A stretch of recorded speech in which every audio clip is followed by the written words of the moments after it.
الخاتم ده انا شاريه منك من سنه ولا من سنه ونص، ووقع مثلا من الدور ال 12 داس عليه عربيه، ويعني طلع عينه الخاتم ده بصراحه، بس هنعمل ايه؟ بالصدفة عدينا على محل الفضيات اللي مشهور جدا في التجمع الخامس، وبالصدفة داخلين بنسأل الأستاذ علي عبد الحميد. مروا 5 مواقف عدى بيهم على مدار حياته في حوار الفضة بالذات. دخل لك المحل وقال لك يعني أستاذ علي أنا مثلا عايز أشتري دي، بس لازم تقلل لي فيها السعر جامد، أو مثلا يعني تخليها سعرها بسيط، وأنت أصلا مش هينفع تقلل في السعر، فأنت ممكن تكسفه ولا ممكن بتعدي الموضوع. امكاني اعمل الديسكاونت اللي اقدر عليه، يعني اللي يعني ما اثرش عليا، بحيث ان انا يعني ما اقللش في المكسب بتاعي، فاهم قصدي؟ ما اقللش نسبه كبيره قوي في المكسب بتاعي لغايه ما يوصل يعتبر ثمن جملته.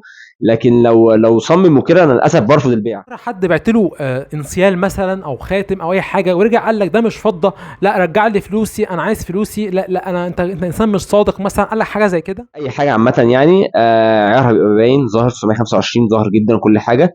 فما فيش حد قبل كده شك فيا لما انا جيت بعت له اي حاجه، الحمد لله. يوم من الايام تزود على الزباين عشان تقدر تدفع المبلغ اللي انت مطلوب منك في المكان اللي انت قاعد فيه مثلا كايجار. بعلي اسعار حاجات عشان الفضه كمان هي بتغلى، والله مش انا اللي بغليها. نصيحه ممكن تنصحها للناس اللي بتلبس فضه ضروري قوي في حياتهم، يعني يستخدموا الفضه ازاي باسلوب صح عشان بدل ما تبوظ منهم. تشتريهاش عشان يعني تلبسيها عشان تخرجي بيها وكده، لكن ما تشتريهاش وتستخدمي بيها تنضفي الاطباق والمواعين والحاجات دي. الحاجات دي بتتجرح، الخواتم دي بتتجرح كلها.